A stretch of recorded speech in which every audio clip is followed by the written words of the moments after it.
High, আমি প্রতিভা। তো এখন আমি ঘুম থেকে উঠে পড়লাম।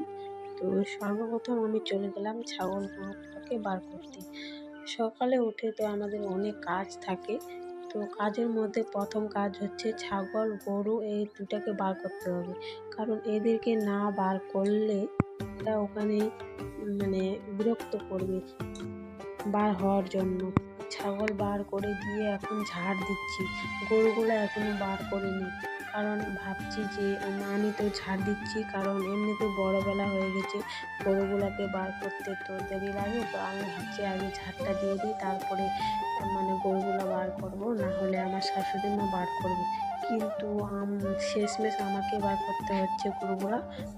তো দেখতে পাচ্ছ এখন আমি ঝাড়টা দিয়ে তারপরে তো আমি সব কাজ করব।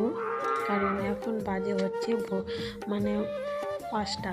তো মনে হচ্ছে যে কত বড় বেলা হয়ে গেছে। আর এইদিকে বাবা যাবে বাজারে, তো বাজারে যাওয়ার জন্য কত শাক সবজি নিয়ে আসছে, পুঁই শাক, তারপরে হচ্ছে ডাঁটা, বেগুন। আর এইদিকে আমি ঝাড় দিচ্ছি।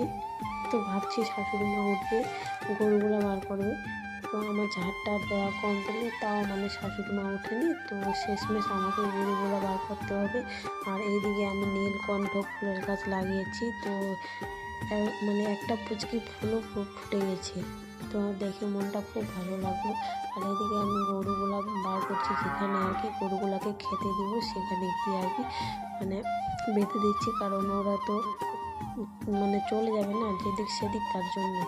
তারপরে আমি এদিকে ফুল তোলার জন্য আমাদের একটা গাছ আছে, গাছটা তোমরা দেখতে পাচ্ছ। এখানে আমি ফুল তুলবো, ফুল তুলে পুজো দিব। পুজো দিয়ে কি বলবো তোমাদের, আর যত কাজ আছে আমি যদি ক্যামেরা করি তাহলে তো শেষে হবে না।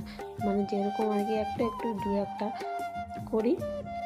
তো দেখতে পাচ্ছ এখন আমি পুজো দিয়ে দিলাম, পুজো দিই নাই আর কি দিব। তো ফুলগুলো তুললাম প্রথমে, তারপরে আগুন জ্বালাবো, তারপরে পুজো দেবো। তো দেখো তোমরা।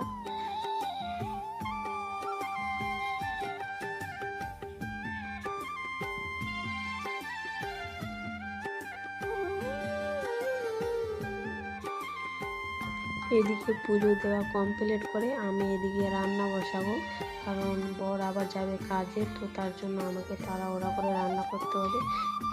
এই শাক কি বলে বটবটি শাক নাকি, এগুলো ভাজা করবো। আর হচ্ছে পাট শাক। এদিকে বরকে খেতে দিয়ে দিয়েছি, রান্না এখনো হয় নাই, তাও আমি যেগুলো হয়েছে ওগুলো দিয়ে খেতে দিয়েছি। বর কাজে